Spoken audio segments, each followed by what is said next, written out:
Hi everyone, and welcome to episode 51 of SAMA. We never thought we'd get past 50, but there you go.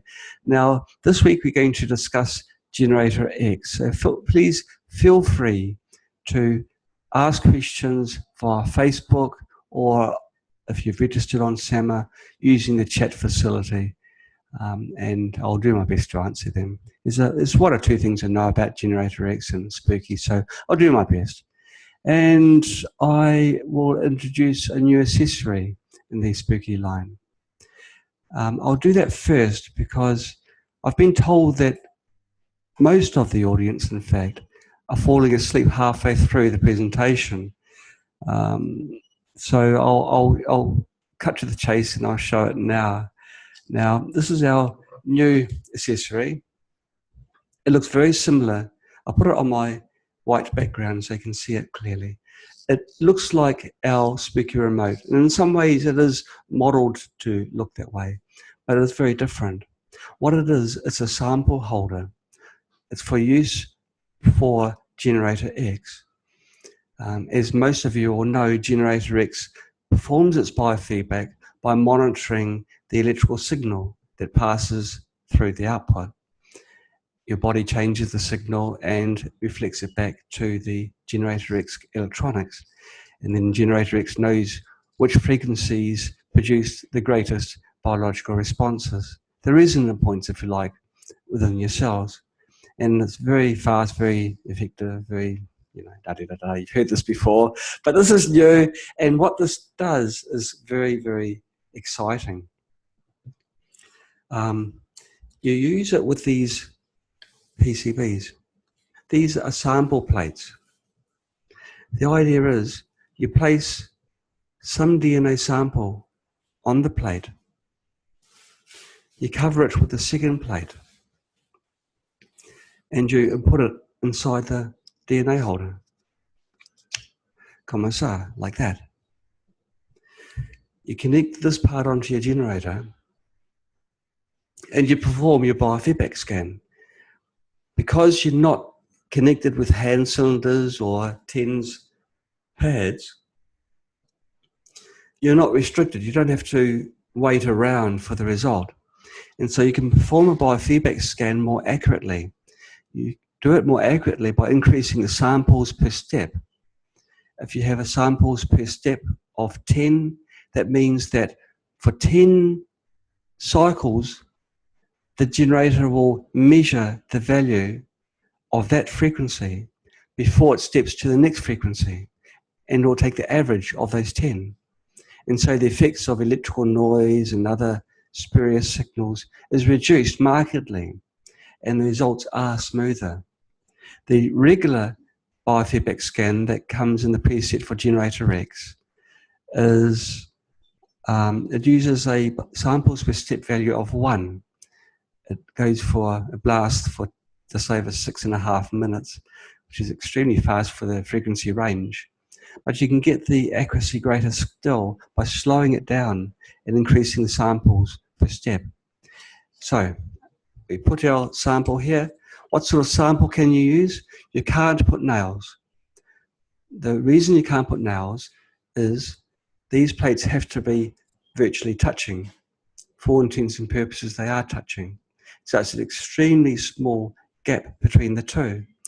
You'll be asking right now, why is there a gap when I've just said the word touching? Well, on the inside of these PCBs is a ring, a white ring. That's a screen printing on the printed circuit board. And there's 2 more here as well. The thickness of this ink is the gap that is presented for each half of these when they join together.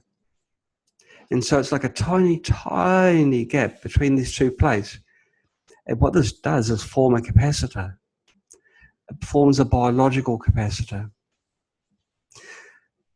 The sort of samples that you want to put in here, I guess the ideal is blood. But one thing that's much more convenient is saliva. Saliva has a terrific amount of DNA and a terrific amount of pathogens that are residing inside your body within your saliva.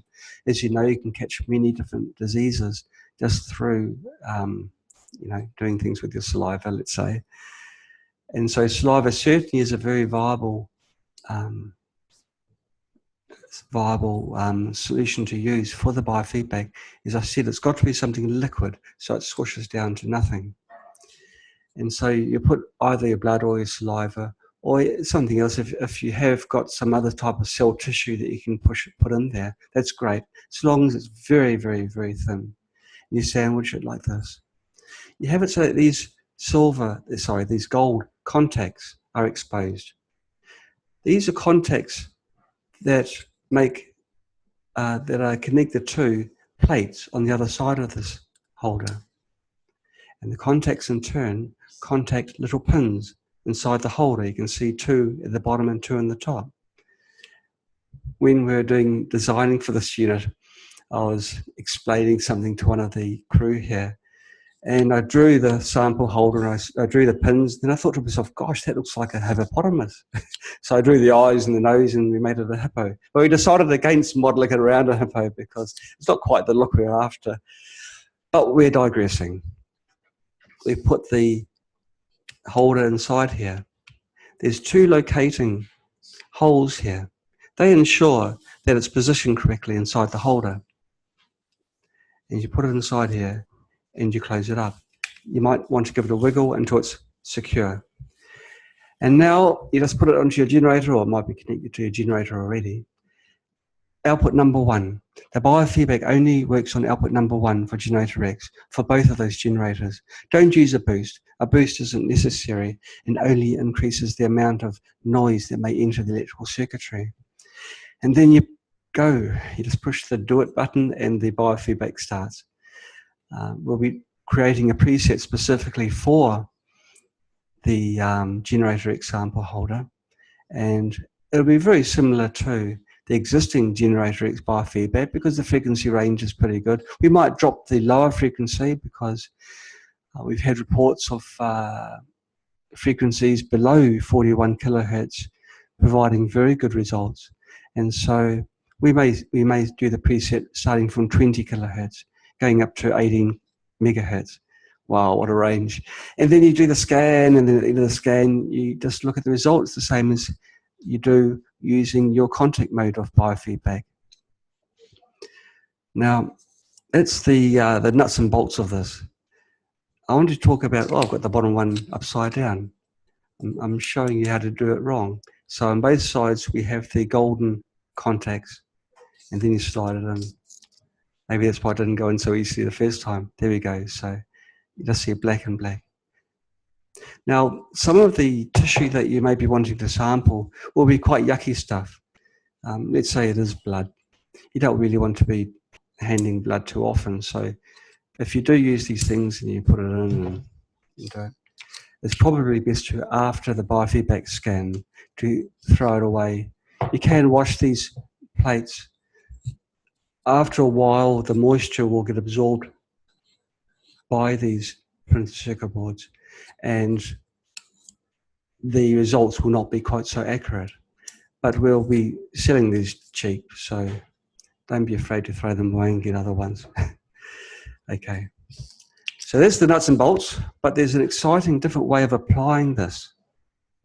And let's think about things. I want to take you back in history. I want to take you back 5 years, 6 years even, when Johann Stegmann was pioneering the use of remotes.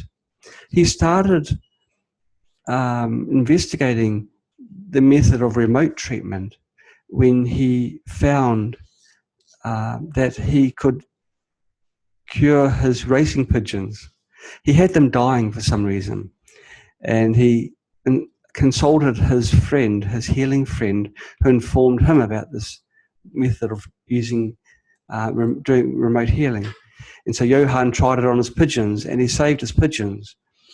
And so he started experimenting on people, seeing if he can have a similar effect on people. So it's not just feathered friends, but also hairy friends, or maybe not quite so hairy friends, who can also respond to these frequencies. And he had success, and that's when I sort of came on the scene and tried to prove him wrong. And That's another story again. But this is one thing that Johann discovered, which hasn't really been publicly stated. Because Johann was a good friend of mine, he and I talked a lot. Being technically inclined, I'd ask the questions that maybe he couldn't answer straight away, so he'd have to ask his friend. And one of the questions I asked him was this. When we are using a speaker remote, I haven't got a remote here to show you, but you know what they look like. You put the DNA in, you put it into the, the holder, then you put it into the generator, and then you run the programs. And the frequencies, because the DNA is linked to the DNA in your body, they're both created in the same space and time. The frequencies you're applying to the remote are also applied to your body simultaneously. But the question I asked Johann was this: is it a two-way street? Can the frequencies in your body also affect the frequencies in the holder? He said yes, but he will check. And he checked, and then the answer came back as a firm yes. In other words, if I put a DNA sample in here of my saliva or my blood, put it in the sample holder, I can use this also as a first generation remote. It won't be as good as a spooky remote because this is how it all started, so we've advanced from there. But think of it. We use this for biofeedback scans. After the scan, you can use it for treatment. And think about this. We can automate that. So during the course of a day, we can do a biofeedback scan. We can then apply the frequencies that were returned by the scan automatically, and then do another cycle of a biofeedback scan. So you might do 10 biofeedback scans on the one sample in one day, and 10 slightly different programs each time will then be run. After each program, the biofeedback scans will change the values to reflect whatever the program, what effect the program's had.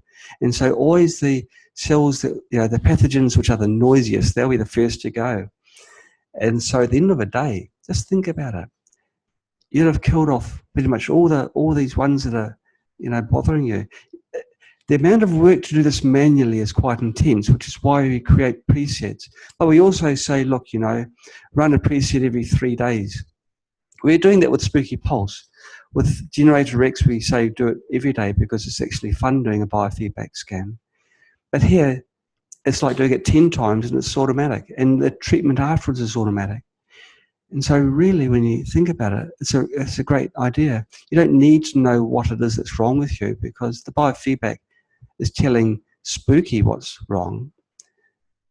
Your body doesn't lie.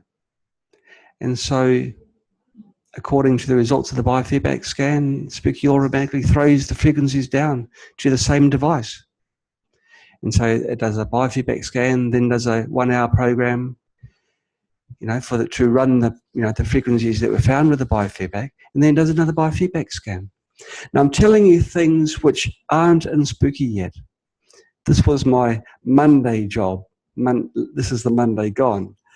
And so things have come up since, between then and now, and I just haven't had the chance to write the code for this.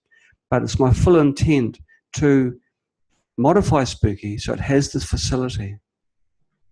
So if you've got something wrong with it, you really don't know what it is, and it's just ongoing, and that, a preset to treat serious conditions is quite complex. You know what they look like. You've got to run one thing, then you've got to do biofeedback, copy and paste the biofeedback results into the preset, then run this preset on generator number 1 and this on number 2 and la. It's very complicated. And life's too short to be reading manuals. So I think the new generation of approach, if you like, is to use this on one generator of GeneratorX, and GeneratorX has got 2 generators. On the second one, run a detox program 24 hours a day, 7 days a week. And so one is doing all the treatment and the other one's doing all the cleaning up afterwards. And so that's brilliant. So that's it. So any questions about that? I'll just see if any questions have come through. Let's have a look. Yes, okay. Bev from New Zealand is asking, if you do 10 feedbacks in one day, wouldn't you also need to be doing a lot of detox at the same time? Yes, well, you do the second generator with the detox, and so that'll be running all the time non-stop. And of course, it's always best to have more generators to help the treatment overall, especially for the serious conditions. I generally give the cheapest solution because we're aware that people, they spend the money on their drugs and doctors, and they haven't got much many funds left over. But certainly, if you've got more generators in your rig, then use them for detox, use them for balancing, and use them for healing, and let the biofeedback handle the serious stuff. Actually, while I'm talking now, I've already said that this as a remote wouldn't be anywhere near as good as a proper speaker remote. As you may recall, when we first started developing remotes, it was thought that remotes were about 20 times less efficient or effective than contact mode. The current speaker remote is the same as contact mode. So we can probably assume that this is about like a 1/20th the effectiveness, but it's still getting the frequencies through. And this is all that Johann Stegman used with his pigeons. So it worked for him. With remotes, you're not really restricted to time because you don't have to hang around. You can put your saliva on here, put it all inside your sample holder, and then load the preset and go.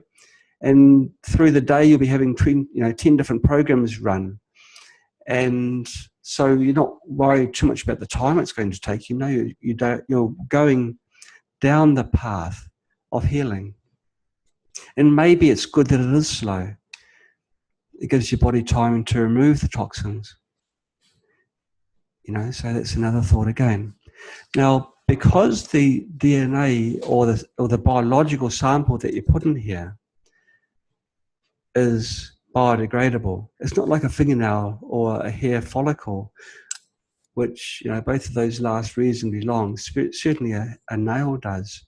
You'd want to change this once a day, definitely. You don't want this to be drying out and caking the unit. So I'd say maybe 8 hours maximum. A lot would depend on the country where you live, how warm it is.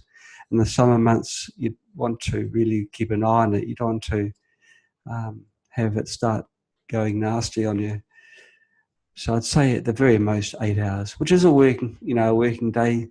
You set it up, go to work, and come back much healthier.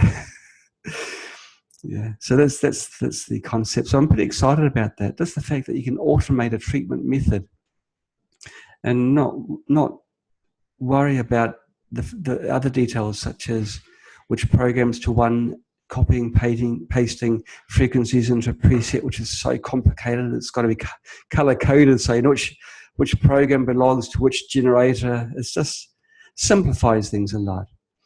Okay, let's have a look. Other questions? Is it available now? No, it's not available now. It's available early next year. No, I'm kidding. I wouldn't do that to you guys. It's available, I'm told, in 1 or 2 weeks. So it's not long to wait. In other ways, it differs from speaker remote. The spring pressure is greater. Still easy to use, but it needs to be high pressure down to ensure that the plates are perfectly mated together. Think about this. If we have a cancer cell sample from a biopsy and we put that in here, pure cancer cells, right? And you put this plate on, you put the sample holder on, you do your test. The results are going to be so pristine. They're going to tell you pretty much what the cancer frequencies are. that's kind of the holy grail. So this is a good tool that we're sort of putting out there. It's up to you to make use of it and report back to us the best way of using it. We've done our trials and we've been amazed. It started when I was unwell and I had a flu and a sore throat. And sore throats are kind of cool because you know pretty quickly when you're getting better.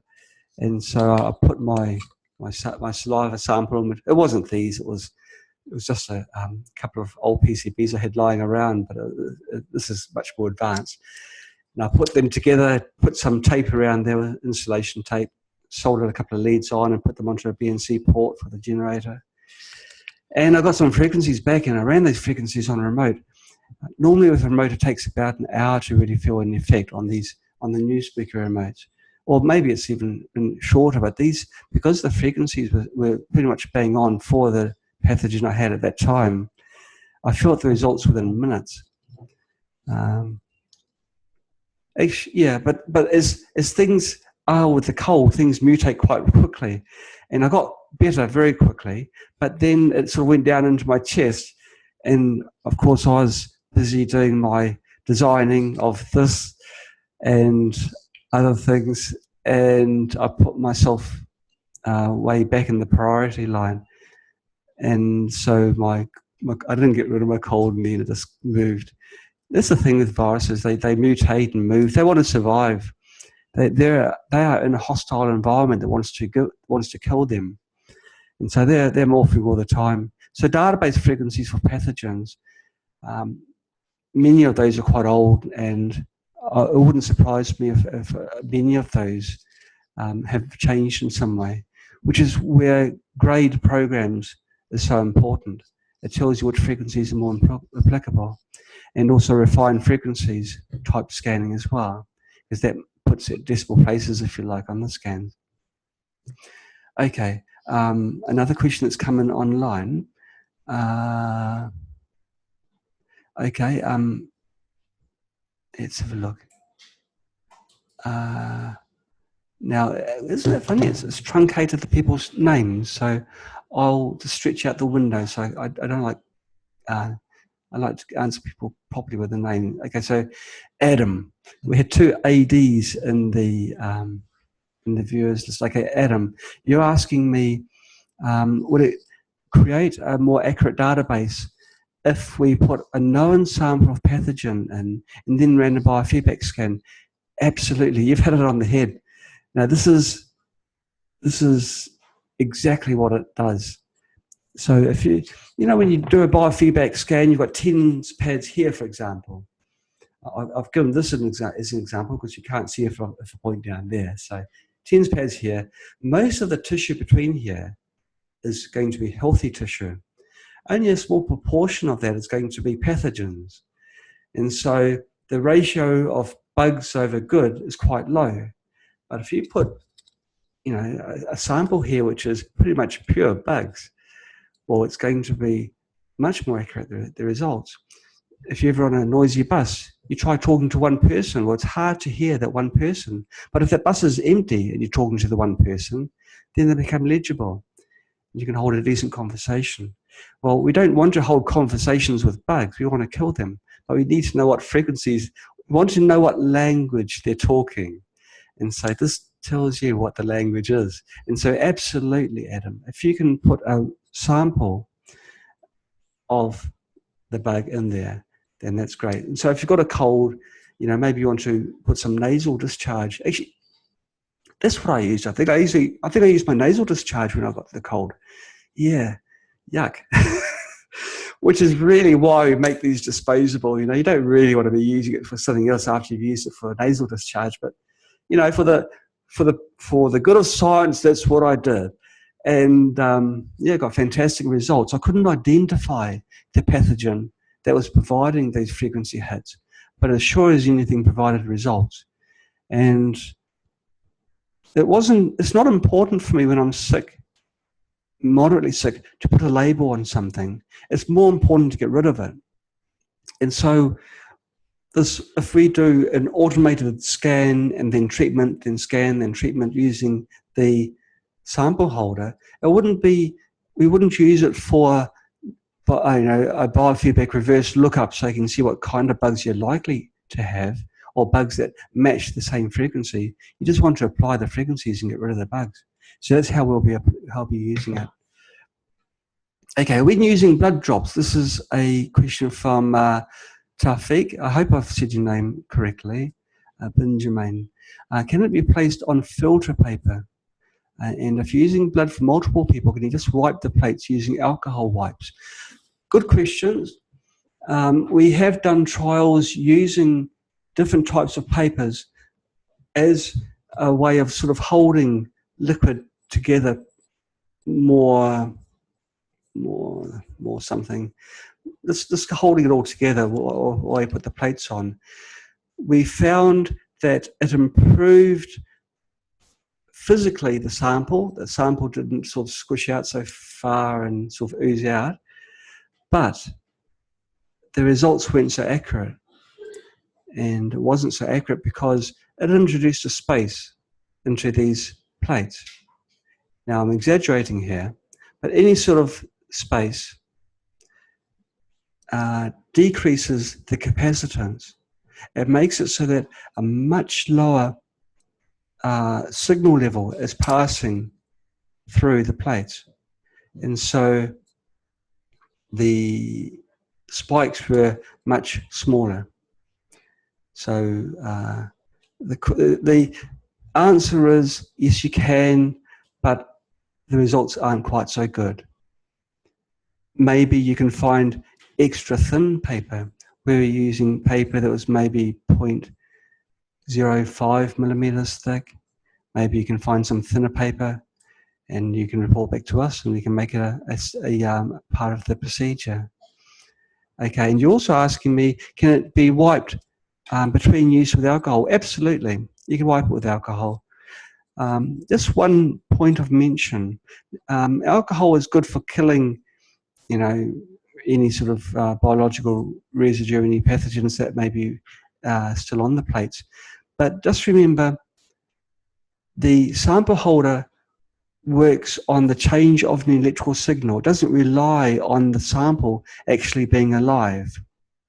It's looking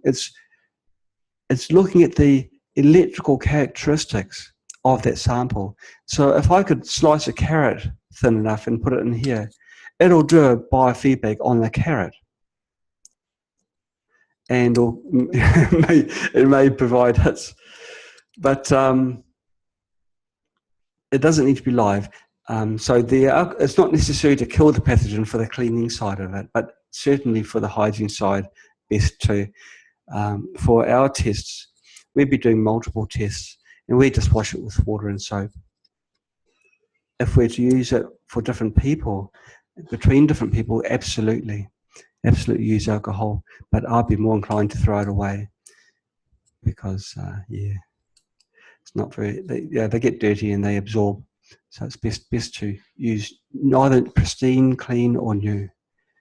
Okay, any more questions online? No? Okay, well, let's start our presentation.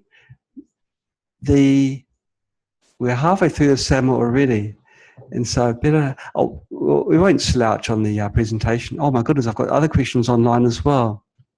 Okay, well, I'll fly through them. Can we use saliva, urine, blood, etc., nail clippings? Everything's above except for nail, because nails are too thick. So the nails will make the plates too far apart. But you can use urine, blood, saliva, any other body fluids like that. To clean it, you just unclip the plates and then you can wash the plates and then dry them. Wash them, you can use soap and water, but if you're really serious, you can use alcohol, as Adam suggested. If it's a serious disease, then certainly use alcohol, because you don't want to have any form of contamination. I would really suggest to use one. Don't use the same plates for different people. You really don't want to have any sort of contamination between the two. Do you need to seal outer perimeter with an oil so sample doesn't dry out? Well, the ring of silk screening that's around here tends to form a seal when you when you join the two together. They seal together, so it's a ring. And so when the pressure is applied, the sample doesn't hold out. And we've run it for well over 10 hours in a very warm environment, and the samples didn't dry out. But if you leave it there for a few days, you'll get caking, and that's when it gets ugly. Okay, let's have a look. When running programs in Plasma on GeneratorX, when doing this offline in a store program, does one need to use the Plasma offline? Oh, that's another question again. It's not about this. So, okay, this question is part of the Q&A, but we'll answer it because it's in front of me now. It's a question from Maya Green. Maya is asking, do you need to run a offline specific preset when you're running Spooky Central or Spooky Plasma? The answer is yes, you do. And it's the way that the gating is performed. Because the online use of the Spooky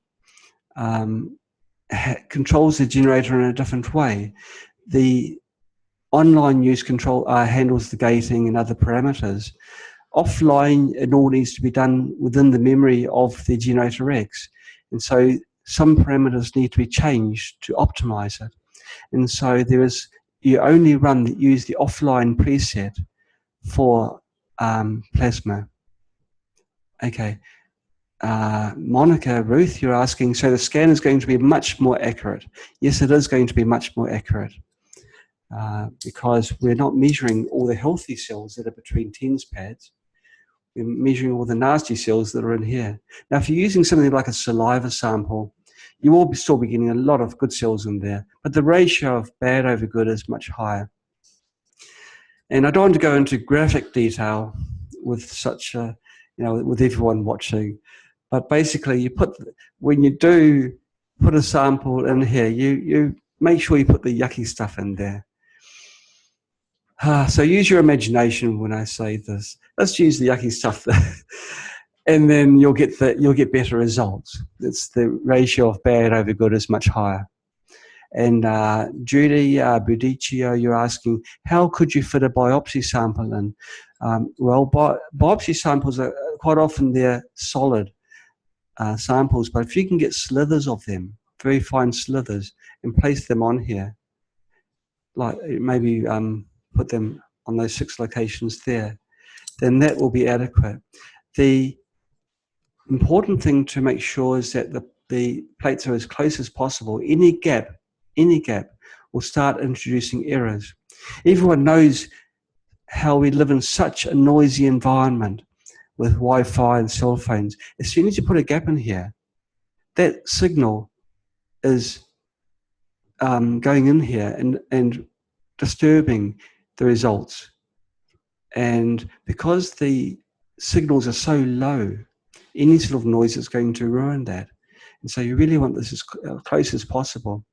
If I was doing a biopsy and I couldn't get thin samples, I'd be probably looking at the liquid around the sample. I'd look at centrifuging and using the liquid. And that would be a way of improving the results because it's on the microscopic level, which will be still viable after it's been centrifuged.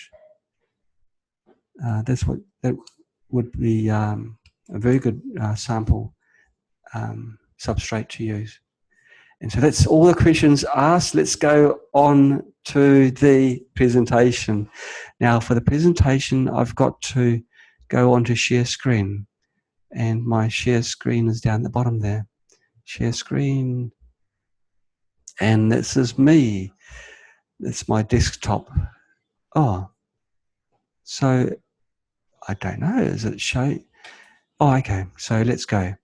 This is now I've talked a terrific lot about the new accessory. The exciting thing isn't only that it can do the biofeedback, but the fact it can also do treatment. It's absolutely amazing. So, okay, let's thunder on. We've got less than 30 minutes. Let's see if I can do it. This is general Q&A. These are questions that we've received over the weeks and decided to put it into a package now. Now, we're going to have several parts on this. We've got the I don't know why we have these contents here, because I'll be talking about it in a few moments anyway, but maybe we put it in for packing, thinking we wouldn't have much to talk about. Part 1, Spooky 2 Q&A for GeneratorX. Number 2, announcing a Biofeedback Accessory. Well, I've done that first. Now, at this point in time, I'm told that most of you have nodded off, so sweet dreams for those. The rest of you, hang in there. I'll do this as quickly as possible and hopefully as painlessly as possible. Okay, Q&A, we get it. Generator. Okay, another heading. Question. Good. What's the difference between GeneratorX, which is GX, and the XM generator? Well, it's important to know that both of them are actually really good generators. We're proud of them both. They can both run the Spooky 2 presets for all our accessories. They can also reach all the frequencies that are in the Spooky 2 database. The XM generator, this is the older one. Gosh, the word older, the connotations aren't that great, but it's been so reliable, such a workhorse, that we're very, very proud of it. It's had a long history of reliability and performance. And for most people, it's a fantastic choice. We've lowered the price too. I think it's like something like $100. So it's really, really affordable. And it's economical. It's easy to create a multi-generator setup at minimum cost using those generators. Now, we developed GeneratorX because we just needed the new features that allowed exciting things like this to be developed. Also, other things were desired, such as we wanted to go higher frequencies. We wanted modulation, high-speed gating, and the ability to run without a computer, because let's face it, not everyone has a computer. It's currently our top-of-the-line generator, and it won't replace our popular and economical XM generator. So no worries. Okay, if you do not require the additional features of GeneratorX, the XM generator will do everything that you want it to do. And we've got a table below to really highlight the differences. Now, I won't point at it because you can't see my finger, but you can see the XM generator has got 2 outputs. The GeneratorX has got 4. It's the XM is slower. It's only going to 5. When I say only going to 5 megahertz, gosh, most Rife machines only go to 100 kilohertz. We've been going to 5 megahertz for 5 years now, and our GeneratorX goes to 40. The biofeedback is a big point of difference. The XM generator can do Spooky Pulse. Spooky Pulse is our biofeedback method, which we've had for several years. It's good. It gives good results, but you've got to be patient. And there's so many things that can ruin a perfectly good biofeedback, and you've got to start again. So that's a bit of a downside. Now, GeneratorX can use Spooky Pulse, but it also does monitoring of the electrical signal, which is the current and phase angle. The XM generator can't do standalone work, and the GeneratorX can.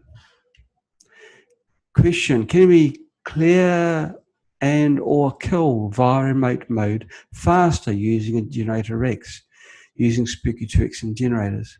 I say compared with the Spooky 2 XM generators. Now, if I was a salesperson, I'd say, heck yeah, GeneratorX does everything. It butters your bread, but there's the truth. No, the speed will be the same. An electrical signal is an electrical signal.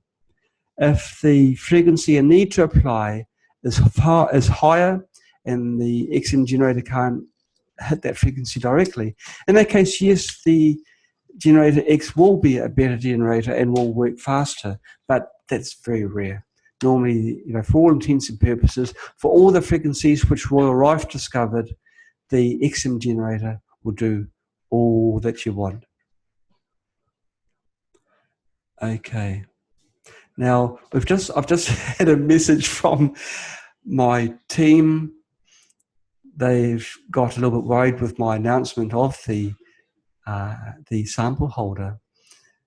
They're saying to me, they're watching the SAMA from another room, and they've said to me, everything for the accessory is okay, but they do not have packing boxes until next week. So that's how new this thing is. We haven't even got the gift packing for it. So that's still being sorted out. So if you do want to get this earlier, you can chat online with our service ladies. So just go to spooky2-small.com and have a word with our lovely service lady. And I can see that's beautiful Penny. She's waiting in the wings, so she's there for you. Gosh, it really does sound like an advertisement, but I'm just saying, if you want it now, we haven't got the packing material, the proper box that it comes in, but you can get it if you're really, really desperate for something now. So it's not a sales pitch, honestly, it just sounds like it. Okay, let's move on quickly. What can we do if GeneratorX is not found by Spooky software? Okay, there's several steps that you do.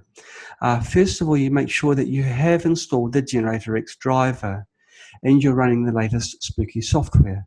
Now, the earlier versions of Spooky do not support GeneratorX. The reason being, GeneratorX wasn't even around then. So we didn't know what, we've got to have the, I suppose, the chicken before the egg.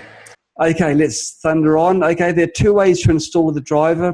First of all, when you load the Spooky 2 software and Spooky finds no generators, you're prompted to install drivers. So just choose yes, and Spooky will install them for you. You can manually install the drivers by going to your tools at the top of the menu and clicking on the Install GeneratorX Drivers option.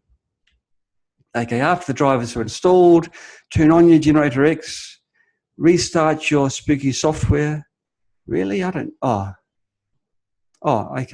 It's a bit roundabout, but there you go. You don't need to restart your Spooky software. Once you install your drivers, you can just plug in your generator and go. It's better, isn't it? But if it's still not recognized, you can press on Rescan Generators. Give Spooky a second chance to reconnect. If the generator has been successfully installed and the generator still cannot be connected, keep your GeneratorX turned on. Just unplug and replug in your USB connector. And then do another rescan, and your generator should be detected then. Can I use ultrasonic with the GeneratorX? There's not enough power from any generator generally to operate the ultrasonic device, and that includes GeneratorX. So it is recommended to use ultrasonic from Spooky Central instead. Right, not those fade outs. Standout operation. Can the terrain protocol be loaded into GeneratorX to run standalone as one program? Well, the quick answer is no. The reason is this: the terrain protocol. I'm doing too much talking. My tongue's falling asleep. Now I know what it's like to actually listen to myself. Okay, the terrain protocol consists of 15 presets. Each of them must be loaded separately into GeneratorX as programs, and each program can be run for a day. Now, the presets that are composed within the terrain protocol are chained together. The generator does not do chains, it just runs programs, and this is why each part of the chain has to be loaded in as a program. Oops. Okay, what are the restrictions or limitations of running GeneratorX standalone? Well, up to 30 programs can be created and loaded. Each program can have a maximum of 200 frequencies, and each of these will have the same waveform, amplitude, offset, and duration, which is the dwell. The output 2 signal will always be the inverse of output number 1. We did this because most of the time, at the early stages of the design, we were thinking that most people are using it for contact mode. Since then, the applications have grown and we use it for plasma and pretty much everything else. And so we've written presets that make the application suitable, like the Plasma X. Sorry, like the Spooky Central or Spooky Plasma. You can't use output number 2 for modulation offline for Spooky Central or Plasma, but we do have special presets that do this in a different way. The frequencies are mixed with no sweeps. Are fixed with no sweeps. That means if you've got a program that sweeps from, say, 100 to 200 hertz, GeneratorX will only run the starting frequency of 100 hertz for the fixed dwell. question. When you are loading programs for GeneratorX, do you have to remember that it was a remote or contact preset? So when you use it on standalone, you match it to how it's being used. This is actually a very good question because you might have a preset which has got, let's say it's got cancer. It's the name. It's a cancer plasma, contact mode, remote mode. Now the function of the preset should be written into the program name. You can use a similar method that we use for our presets, where for contact you put C, or remote you put R, and it makes the application so much more clear. It's something that should have been done in many of the early database programs because those frequencies were developed using a specific type of machine. And we don't know whether they're made with old-fashioned plasma type machines or contact mode. Most of them would have been contact, we know, because that's all that was available for most people in those early years. But we're not 100% sure. And something may only work if it's applied in one way. Okay, the advanced settings such as amplitude ramping, wobbles, reduced amplitude, and swapping of waveforms are not transferred to the generator for standalone mode. This can be a problem for contact mode applications because you imagine you've got a program that starts at a low frequency, it's going to make you jump out of your seat because there's no longer any amplitude ramping. That has to be connected onto the computer so the computer controls it. If the program for contact mode uses low frequencies, you can use the colloidal silver port and spooky boost to prevent shocks. Prevent boosts. Standalone mode is not going to have the ability to replicate all the advanced processing of the software. Okay, and these are the parameters that are sent to the generator for running. It's the waveform, the frequency, amplitude, which is the size of the signal, offset, duty cycle, gate, and dwell. Question: could I just have the colloidal silver port preset on GeneratorX and nothing else? Could GeneratorX be used away from the PC with a dedicated colloidal silver program running on it? Yes. Now, most colloidal silver makers do not swap the waveform regularly. The preset for making colloidal silver does within Spooky. This means that in offline mode, you won't get the waveform swapping. And so the colloidal silver will be made in a similar way to regular colloidal silver makers that don't swap the waveforms. So the quality will be okay. You will almost certainly get some silver oxide deposits on the rods during the manufacturing of the colloidal silver, but these will generally sediment to the bottom or can be easily wiped off after making the colloidal silver. So you won't get the waveform swapping, so that the residue is sloughed off and settles automatically to the bottom. But that's not a major, you know.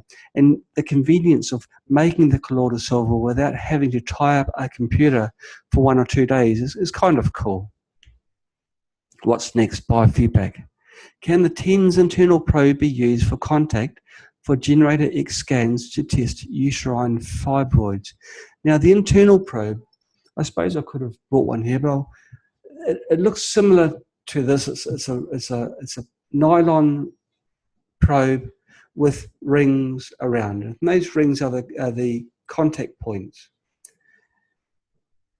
It's not this. This is just a thermometer, but it's just for illustrating that it is about this size, I guess.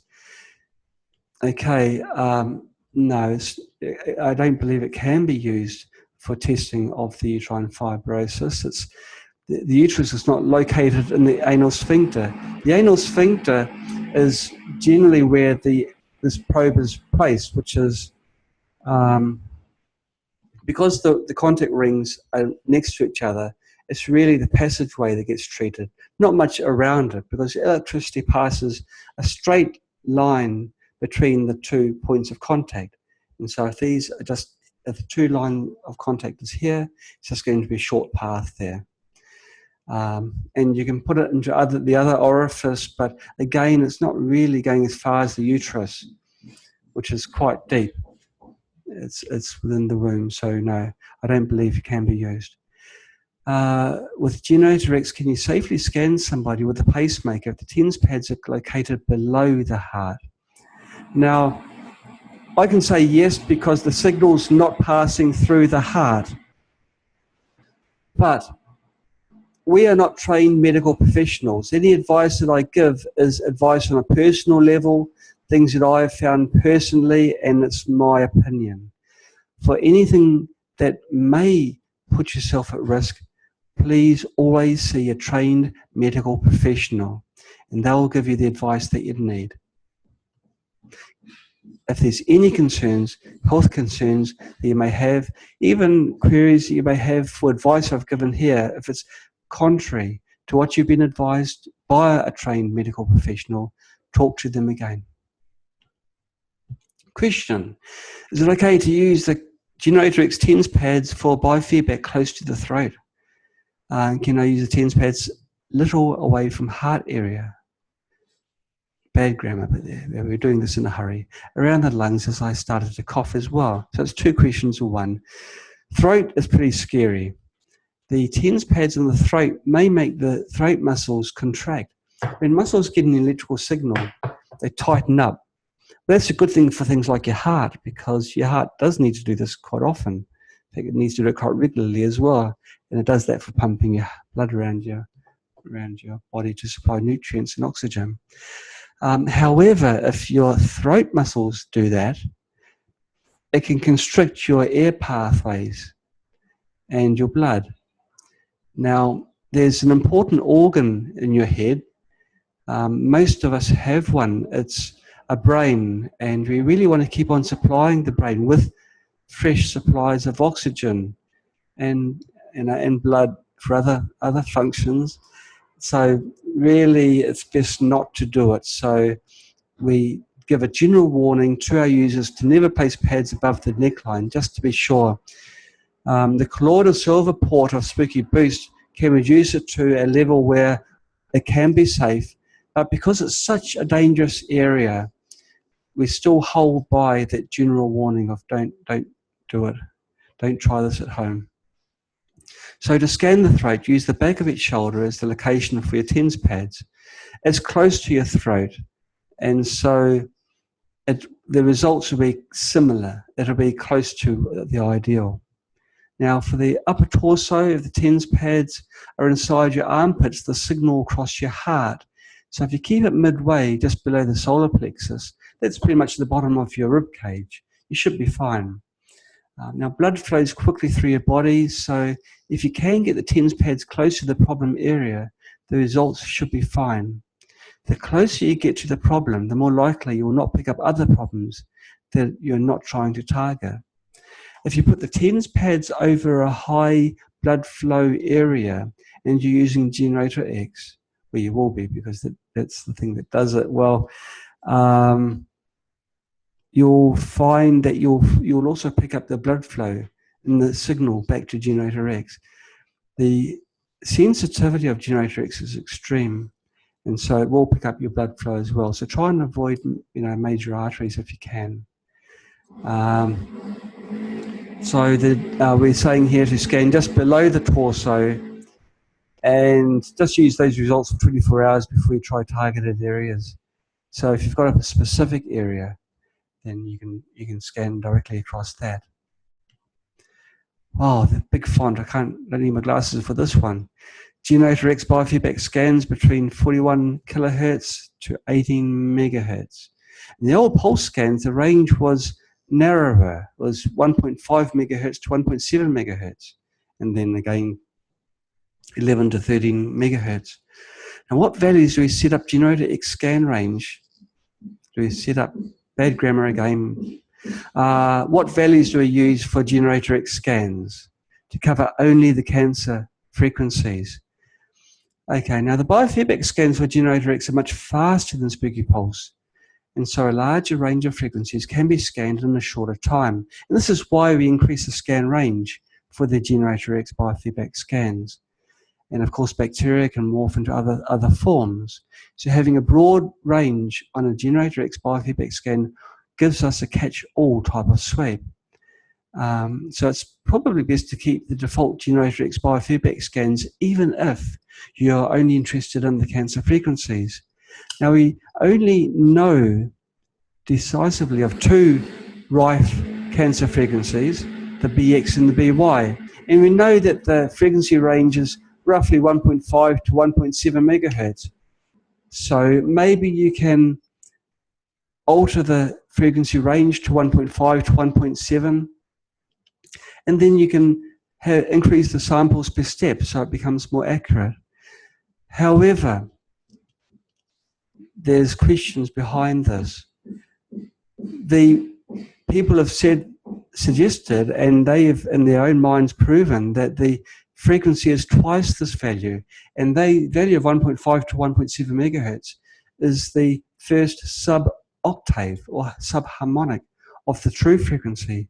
And the British Royal Rife Group have decided, and they've done research which seems to prove that the absolute raw true frequency for cancer is in the 12 megahertz and above range. And so if we narrowed ourselves to just 1.5 to 1.7, we're missing out on all the other possibles. And so, yes, you may be having a subharmonic and then treat the subharmonic and get results. But imagine how much better the results will be if you hit the true frequencies. And so I suggest you keep the GeneratorX general biofeedback scan as it is, even for scanning something specific such as cancer. Oh, there you go. I was going ahead of myself. And this is putting words to my words. It's putting text to my words. So this is really explaining why it's best to keep scanning up to the high frequencies. Now, with the pulse, it was impossible to scan a very large frequency range. If you try to scan the same range as the GeneratorX biofeedback, you'll be sitting down for hours, and you'll be thinking nasty thoughts about me, the designer of this. And I don't want that. I don't want bad karma. I only want good karma. So this is why the smaller ranges are done for the pulse biofeedbacks. So the scans generally are something like 45 minutes or an hour in length, and break out a very large scan into smaller regions. Do a scan one day of a small, one day, one small portion, next day do the next, do the next, do the next. Yeah, it's a bit painful. This is why GeneratorX is so much fun. Okay, and this is what they're talking about now. You can still use older XM biofeedback presets to use with GeneratorX. If you really want to only scan a small range, you load an XM preset, then you change the biofeedback type from pulse to either current, phase angle, or a combination of the two. And so instead of being 45 minutes, you're down to maybe 3 minutes. Much more pleasant.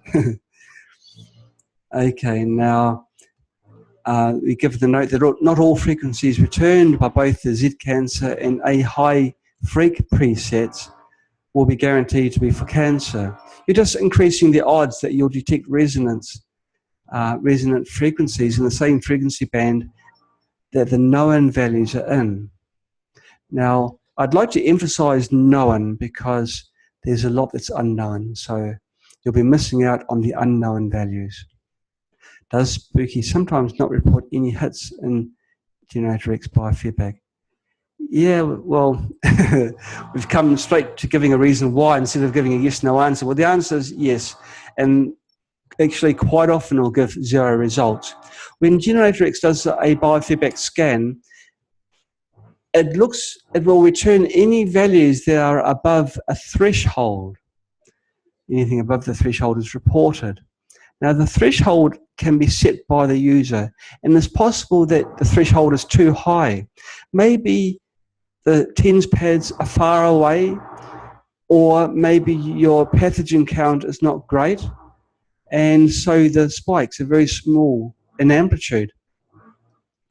If you're getting frustrated, with no results, you can do an analyze, which is a retrospective analysis of existing feedback using, you just open the file which was created by the biofeedback and redo the analysis. But before you do that, just set the threshold to 0. And in that case, it will show all hits. And so it'll increase the sensitivity markedly. We don't do that as the default value because we found that people are getting worried that they're being diagnosed, if you call it diagnosed, but reverse lookup isn't a diagnosis, but people consider it quite often as that. They thought they're being diagnosed with many serious illnesses when they weren't. It's just that the threshold was set to 0 or was not existent. And so everything was being reported, even the things that weren't there. And just while I'm on the subject, when you get a reverse lookup result, you may have one frequency and then you get like 20 different diseases. You think, gosh, how am I still living?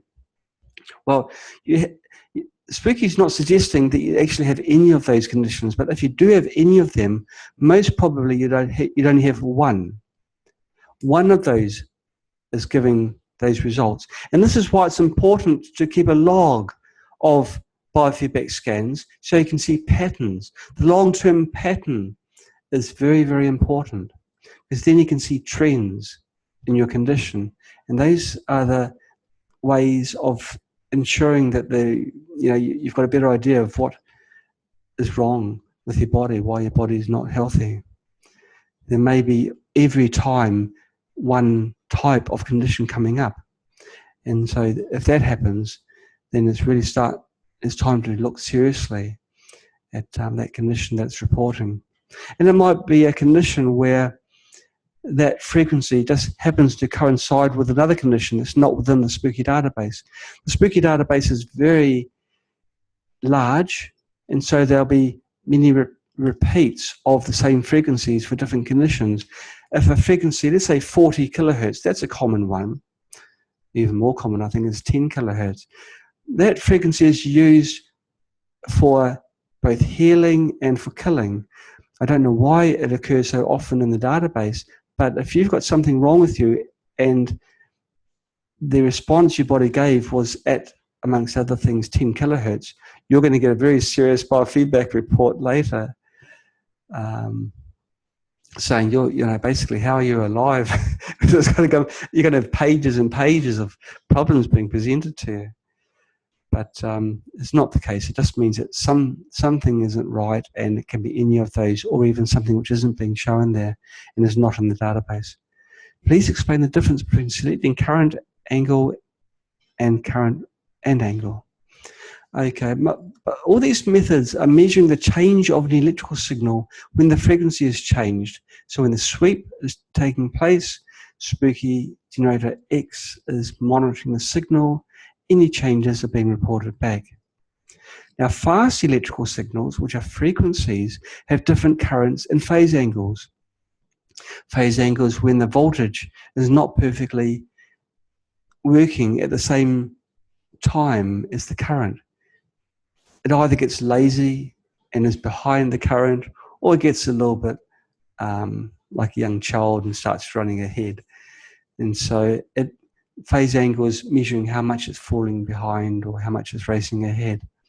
The measurement of these values is done at each frequency of the scan.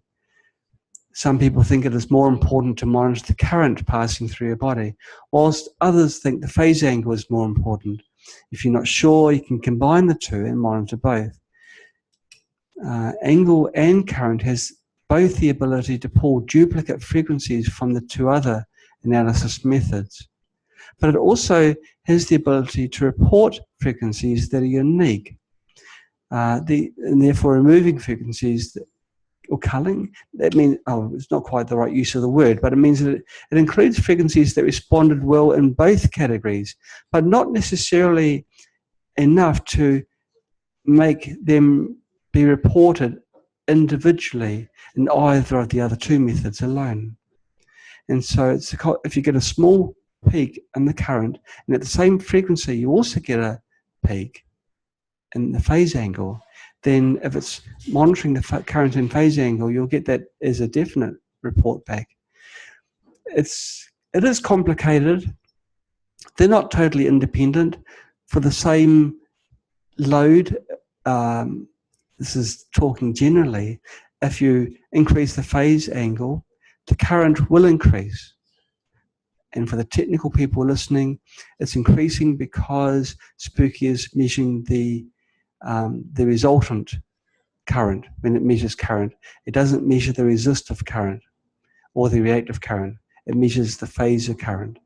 And so this is why both those are kind of related. There's techniques for running an analysis on current and then doing it on phase angle and then combining the two. And that's covered in documentation that's available at spooky2-mill.com and other places, spooky2support.com as well. Is it possible to do a grade scan with GeneratorX? Heck yeah, faster. Anything that can be done with Spooky Pulse can be done with GeneratorX.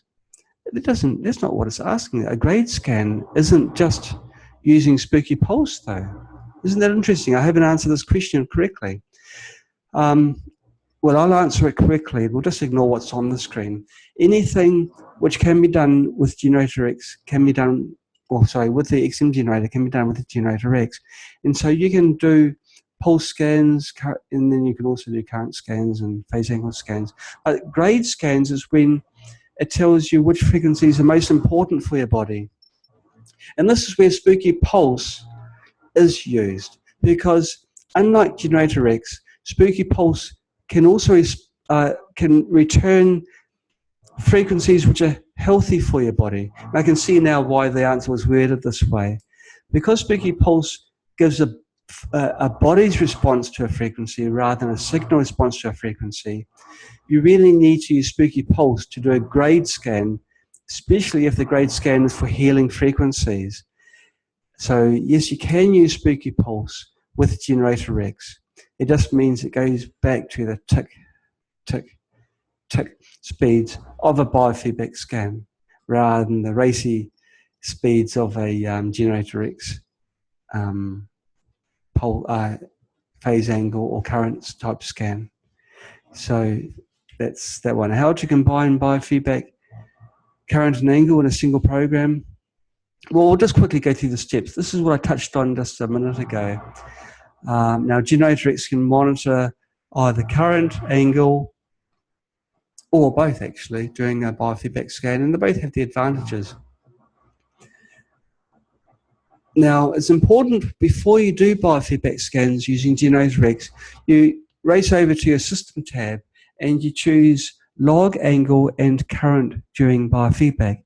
That means the file that gets written during the scan will include those two values, because you'll be using the second value when you go back and you do a retrospective analysis.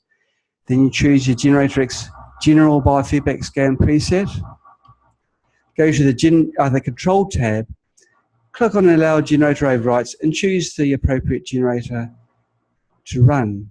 It has to be a GeneratorX. And then you click on the Scan button. After 6 minutes and 22 seconds later, the screen will appear.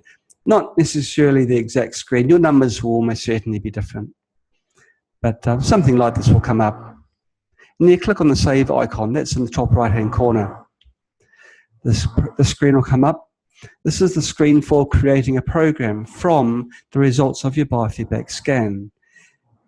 You highlight the frequencies, as you can see in the red box there, and you copy them. You right-click on your mouse and select Copy.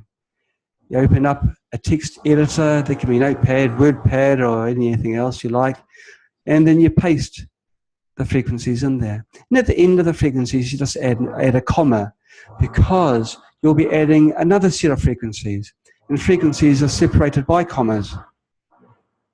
You return to Spooky, you close the Create Program screen, and this Control tab is shown again. Then you need to redo analysis using angle. So you click on Angle option, and you press Analyze again. This is retrospective analysis. Sounds nice and fancy. And then you open the most recent biofeedback file and you press open. That's the one, the scan is just completed. To help you find the newest file, the file name is, it contains the year, month, date, time, right down to the seconds that the file was created. And so you just choose the one that has the newest file, if you like. And that's the one that's shown here, the one at the bottom. The scan results will reappear. Click on the Save Program icon again. Okay, now you give this is the program that you'll be saving. So you give it a meaningful name. Mummy across tummy. I'm a poet and I know it. And you see you've got frequencies there. Now you can now copy and paste the frequencies that were in the text editor into the frequencies box, so it adds to that. And in this example, you do it at the beginning. So you put the mouse cursor at the beginning of that line and you paste the frequencies in there. You can recall that at the end of those frequencies, I asked you to put a comma. And so the pasted frequencies will appear there, then a comma, and then these frequencies will continue. And so in that way, you'll be having both frequencies in the same program. And so there we go. We've now pasted those frequencies in, and we are away. And I say truly the best of both worlds. You can have your cake and you can eat it too. And so if you think that phase angle is best or current is best, but you're not really sure, well, you can have both. That doesn't happen often in life. Every time I run a biofeedback, I get a different set of frequencies. I can run the biofeedback process multiple times in a row with no changes in the settings, and I still get completely different frequency resets each time. Is this normal? Yes, it is normal. Now, if you have an oscilloscope, which is an instrument for measuring frequencies, or signals if you like, and you just hold on to the terminals, you'll see this on this TV screen, a tremendous amount of wavy lines just flying everywhere. These are all frequencies, noise in your body, which is just a whole soup of frequencies. And somehow biofeedback has got to make sense out of these signals and tell you where the strongest ones are. But for any instant in time, one may be stronger than the other. So really, you'll be getting this a lot until you do biofeedback for a longer period of time, where you've knocked back most of the noisier ones. And so you get down to the true problem cells. If you've got children, you know the noisiest child isn't necessarily the naughtiest child.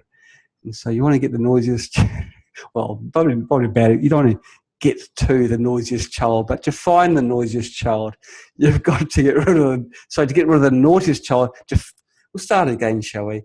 To find the naughtiest child, you've got to quieten the noisiest ones, so you can hear the naughty ones. And so this is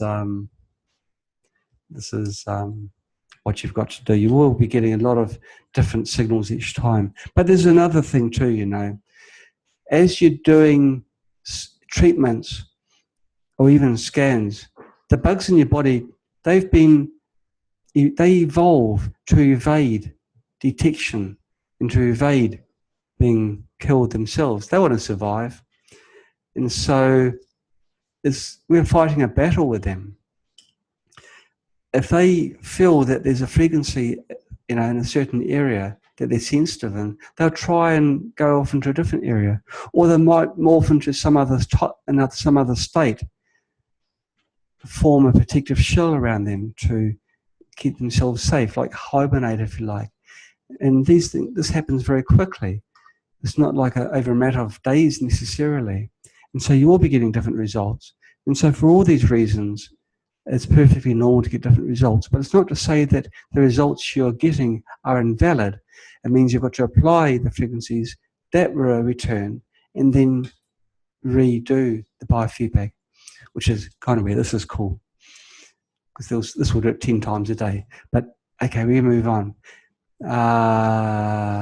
Okay, the overall response will largely report back the cells which change the signal the most. Okay. Now the body is constantly absorbing and exchanging energies.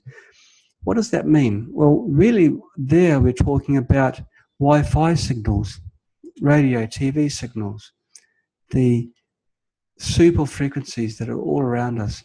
That will also be coming back in biofeedback. And it's pretty impossible to avoid being exposed to those types of frequencies. It's just a modern world that we live in. And so there's another reason why you may be getting different results. Maybe you get a small hit, but it coincides with a radio signal. So that particular point in time, it's getting a strong spike. But in other scans, it may not coincide with this radio signal, and so the peak will be smaller. Now, a way to work around electrical noise is to increase the samples per step value. Now, this averages samples, and so the results will be more consistent. And have I talked about this before? This is what this does as well, because you don't have to hang around. You can have scans lasting an hour, and it doesn't really matter. So you can have a very high samples per step value using this, and it doesn't really inconvenience you at all. Where can I find my saved scan results? Now, you can search your scan results in the Programs tab. You make sure your biofeedback is chosen in the database column on the right. That's circled in the red box. If you have that selected, any biofeedback scan results that have been turned into a program will be shown here. Now, if you haven't created a program, if you just decided to exit out, you can create a program at any time doing a retrospective analysis, which is the analyze button at the end of the control screen. And so you can create your program, and then it will appear in the Programs tab as shown here. I did a biofeedback scan, this person asks, with my GeneratorX for my friend. And how do I get the results onto his computer so he can run the results on his exam? Now, there's several ways. Both the easiest way is the sneak in there. That's just using a flash disk. Now, you just copy it straight to the memory stick. The location of the file is given here. If you want to just make a note, as I've got the screen up. And then you just transfer the same file to your friend's computer. And then he will have the full function that you have on your computer for that file. He can do a retrospective analysis and create his own programs, or use the program that you've created. It's all there. If you've created a preset for your friend and made it nice and easy for your friend, he just has to press select the preset and press go. That's in the preset user folder. So let's make a note of the directory names that are shown here. So I'll just do a little pause while you're scribbling down. I suppose you could pause on the video if you're watching this offline. Okay. Why does GeneratorX biofeedback reverse lookup sometimes give very few results? Well, I've already mentioned about the threshold. Now, there are other reasons as well. The frequency range of GeneratorX scans is very much higher than most of the program frequencies in the database. And so there won't be many database entries found at these very high frequencies. The percentage tolerance may be set too low. When you run a biofeedback scan, the tolerance is set to half the step size is set to this so that every single frequency is hit and there's no gaps. But if you have the threshold too high, then it may be getting other results which aren't very good results. In other words, if your scanning is in very small steps and then you set your threshold very high, then you'll be getting several repeats of the same hit. than the tolerance. But you can experiment. The database is incomplete. Well, it's been mentioned in the question at the very start of the seminar, where the database can be improved by putting a pure sample inside here and then running a biofeedback scan and then using those frequencies in the database rather than the existing frequencies. And that's very, very true. Most of the frequencies in the database are through experimenters trying things, finding things work for them, discussing it with other researchers, and then they're included in the database. But it might be that they're a few decimal places out, or it might be that they're an octave of the true frequency. And so with this more modern equipment, we can improve on the database. The database changes on each release of Spooky 2. And each database is obviously more precise and more comprehensive than the previous one. Only matches in the main database are reported, so if no database matches were found, then nothing will be reported in the reverse lookup. And you can also choose octaves. Octaves means harmonics. If you want to know other frequencies which would have a similar effect, then you choose the octaves, the include octaves option. Okay, let's assume you get a biofeedback hit of 6 megahertz. Now, there's not going to be much likelihood of a reverse lookup report because 6 megahertz is beyond the range of most of the frequencies in the database. Okay, but the signal response has already indicated that a cellular response has been found. It just means that Spooky can't put a label on it. We'll draw an analogy. You've read a New York Times bestseller list, and you decide you want to get a copy of a book on the list. You go down to your library and you ask for a copy to borrow. The library say to you that they've never heard of this book. It's a new book. They've never heard of it. It doesn't mean that the book doesn't exist and that the book can't be read. It only means that the library has not yet got a copy and the library hasn't put it in their database. That's very close to what Spooky is. You know, when you do a reverse lookup, Spooky's saying, I'm sorry, that frequency is not in the Spooky library yet. Because Spooky is a community effort, more than likely there will be that frequency in the next Spooky release because people report back, these are the frequencies that have worked for me. What shell preset should you use with the results of a GeneratorX biofeedback scan, killing or healing? Because GeneratorX only returns killing frequencies, please use a killing preset. After a biofeedback scan of GeneratorX, can we then run the scan results on the XM generator? And which waveform multipliers, if any, should we use? Now, this is quite an interesting question. Yes, you can run the results from the GeneratorX biofeedback scan on the XM generator. Now, some of the frequencies may be too high for the XM generator, but most of the frequencies should be within reach. GeneratorX can go up very high, but the XM can only go to 5 megahertz. There's a trick called wave cycle multiplier. If you set the wave cycle multiplier to 4, you can then reach all the frequencies that are within the GeneratorX biofeedback scan. And so if you do want to run the results, and if any of the results are over 5 megahertz, set the wave cycle multiplier to 4 and you'll be okay. There are some disadvantages in doing that because the XM generator wasn't really designed to go that fast. It's kind of like when you buy a car and then you remove the catalytic converter. You're not supposed to do it, but you can. And please don't do it at home. I don't recommend that at all. But it's possible. And so we're taking off the training wheels of the XM generator to make it go up to 20 megahertz with a wave cycle multiplier of 4. The accuracy of the XM generator will not be so great. You'll also have the waveform not quite so precise.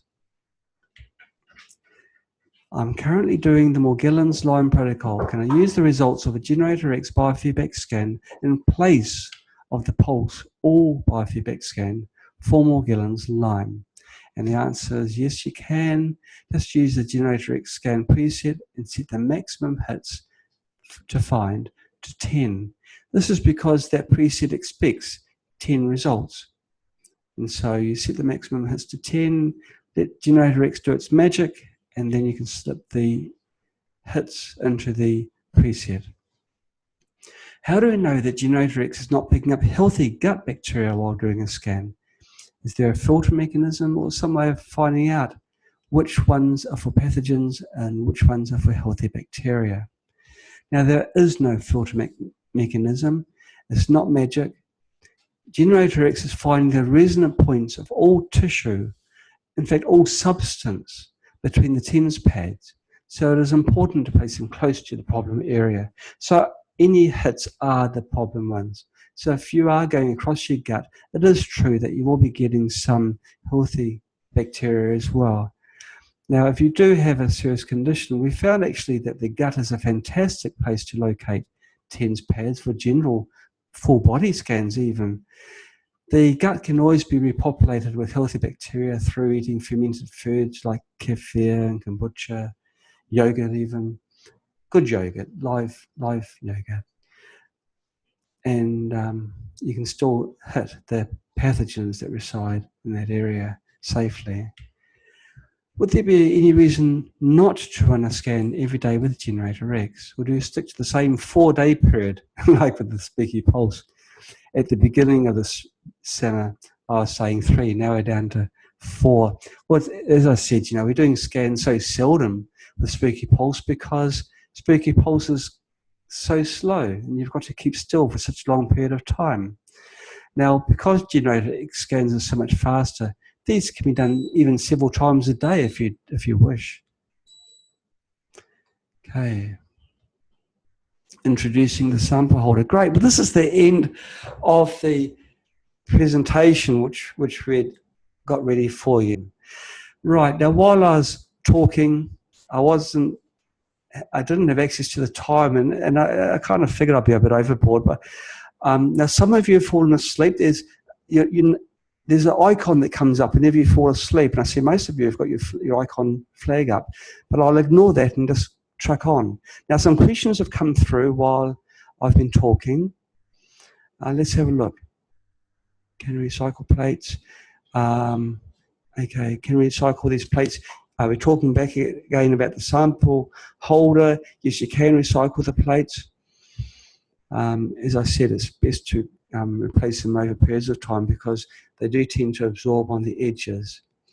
Are the plates only for biofeedback? Yes, it is designed for only biofeedback, but they happen to perform the same as the very, very first remotes that were used. And so they can function as primitive remotes. How long do you keep the same sample in? Well, I suggested 8 hours or working day. Don't keep it too long because the type of samples that you have in here, they will decay and break down over time. Okay, so that's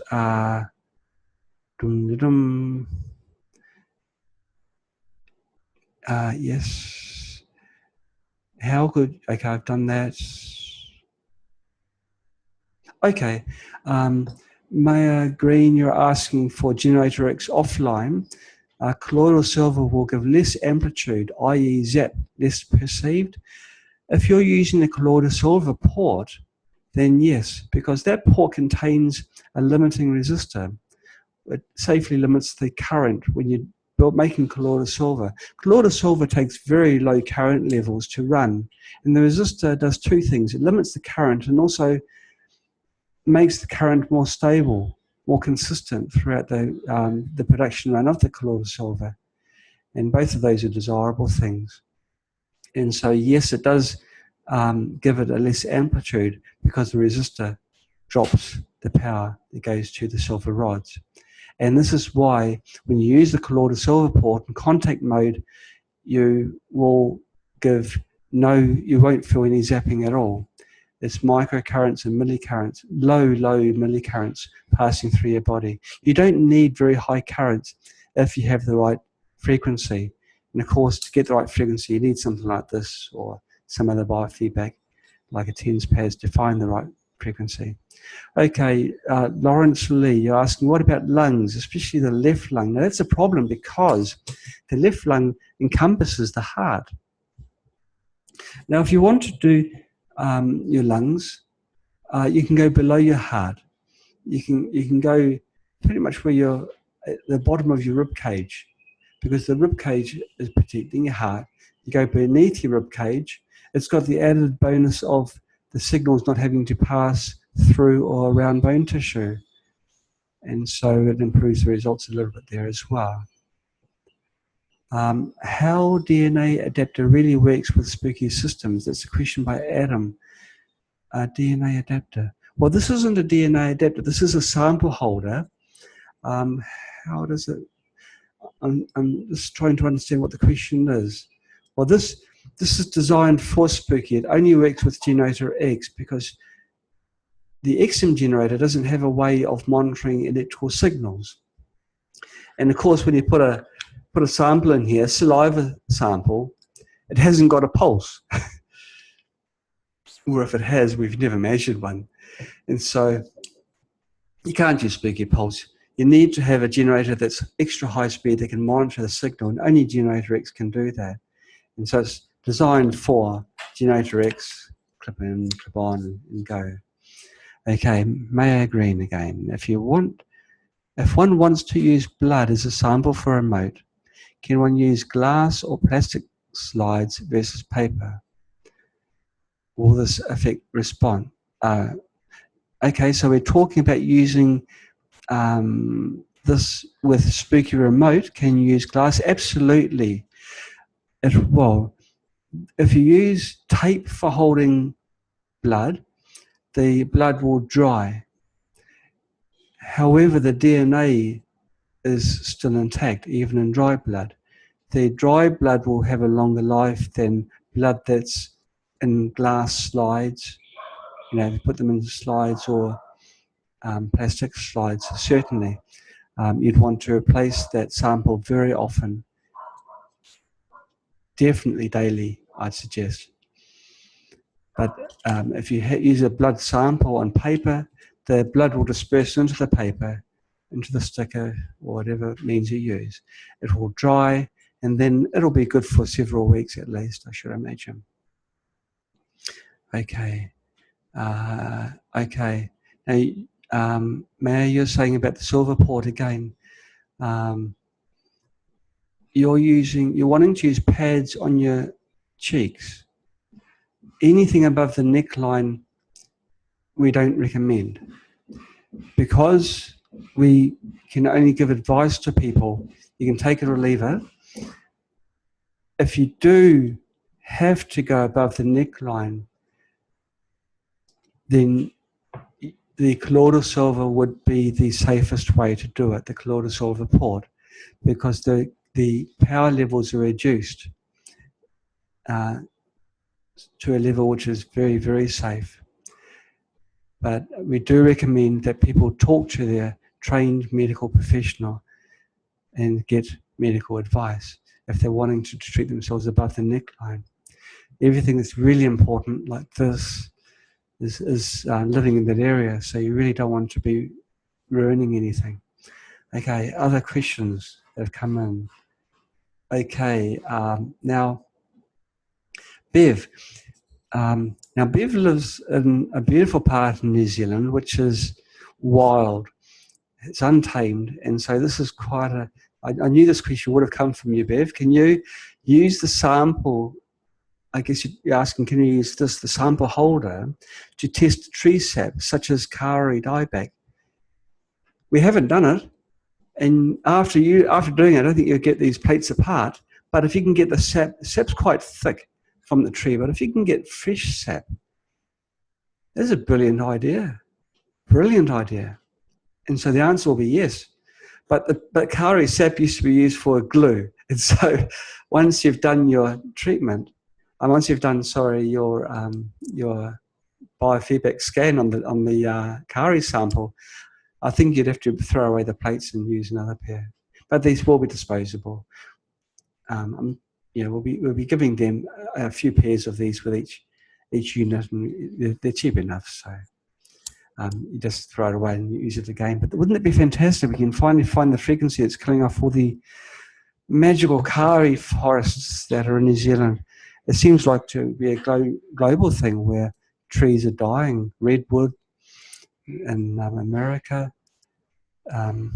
Maybe inadvertently Spooky's providing an answer for agriculture as well as for mankind. And this is where we need our users to report back to us and give us the good news. But theoretically, it should work fine. Okay. When using blood drops, can it be placed on filter paper? I think I've answered that already. Yes, you can be, but the results aren't so accurate because the plates go further apart. But maybe you can get a filter paper that's thinner than the filter paper that we used. It's just really the distance between the plates. It's got to be very, very close. Okay. And it's handy to put runtime for contact mode program, so you know how long your program requires. That's true. This was a question from Chris Brooks. That's true. Most frequencies in the database run for 3 minutes, Chris. So just count the number of frequencies and multiply by 3, and that'll give you a program time. Also, when you load programs into Spooky, Spooky gives an indication of how long the program will take.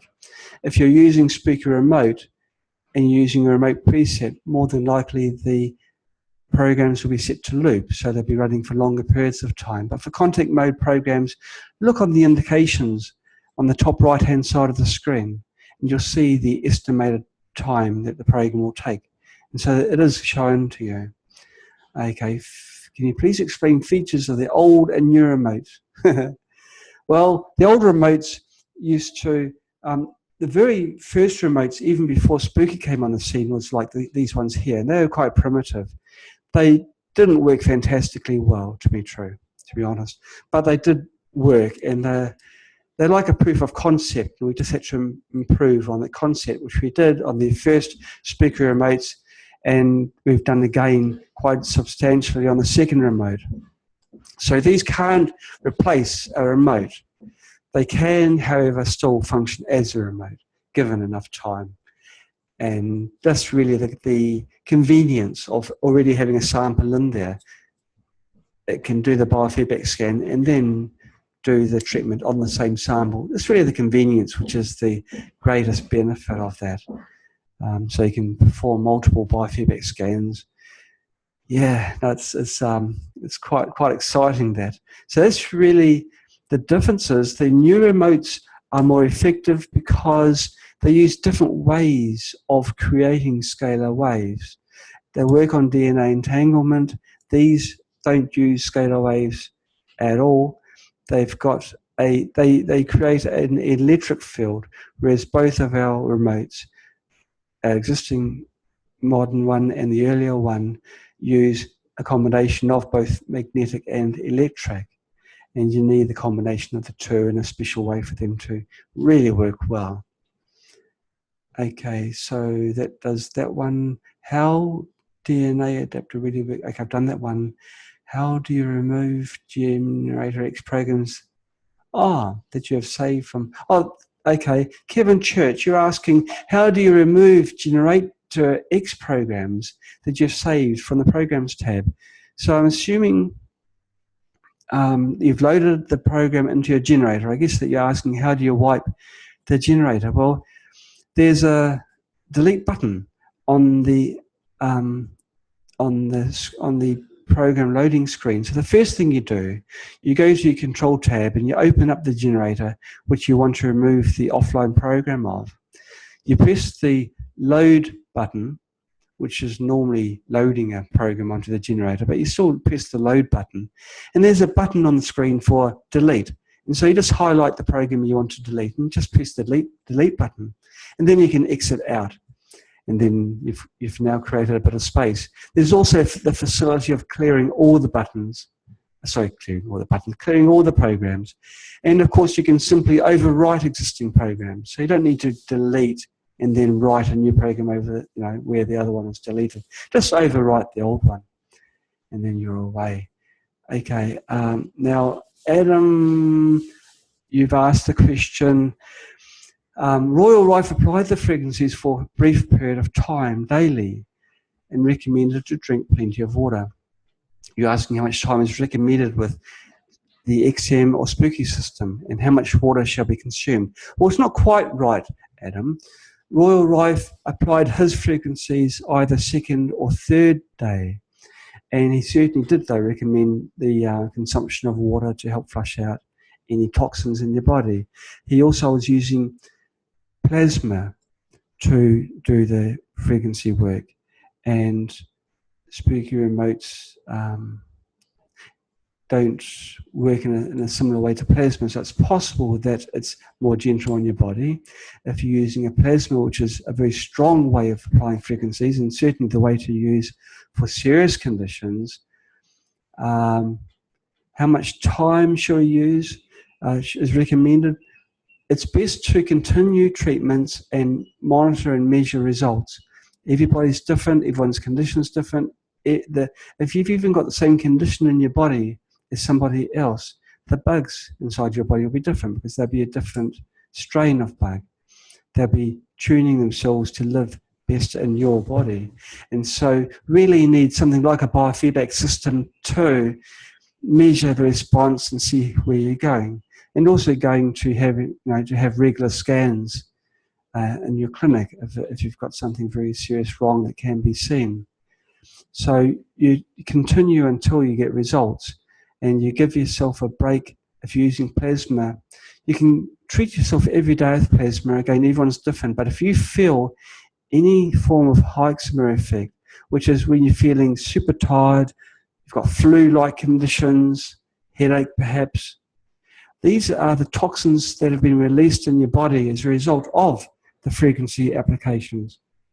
And so if you do feel bad, give yourself a break, give yourself a bit of a holiday, let your body handle and remove these toxins. Run the detox programs on your Spooky generators and help your body do the work it has to do before resuming the frequency treatment. You may need to give yourself a longer break when you first start treatments, and then when your body's clearing itself of all the rubble that's inside it, then you can maybe treat yourself more often, maybe even do yourself daily, or give yourself overnight treatments for plasma. So, Spooky is always evolving, always improving, always listening to the users and sponging ideas, getting ideas and growing them to something which is really amazing. Now, I believe I've answered all the questions that come through Q&A and in the chat side of the seminar. So we'll close now. We're way overboard. Hey, thanks everybody for listening. We are very excited for the sample holder. It's taken a while to develop because there's a few obstacles that we had to sort of overcome. It's something that is inherently simple, but in high frequencies, funny things happen. Electricity bounces off wires. Things that shouldn't happen do happen. And so we had to be very careful in the dimensions of the unit, making sure that the signal integrity is high. The quality has got to be high. So this has been a major reason why it's taking such a long time. But, we've done the hard yards. We're now making the units, and, we're told in a week's time the unit's going to be ready. The box might take a little bit longer, but if you need it sooner, we can maybe sort something out. So just contact us at spooky2-more.com. We'll arrange something. We always try and look after you. So thank you very much for everybody watching. Please continue giving back all your feedback and the reports that you give, your health reports. It's important to us that we know how our equipment's being applied. We can then spread what you have learned to other people. If you've discovered something important, we can include them and create notes within a preset that then help other people. And so rather than helping the one or two people that you know, you'll be helping thousands of people that you don't know. And they're only friends that you haven't met yet. So Spooky is a big community. It's everyone working together for a greater good. So thank you so much for everybody. Now, I think if the sleeping flag has now come up for everybody that's online. Yes, everybody except for Terry Hill. Thank you for watching. Catch you next time. Goodbye.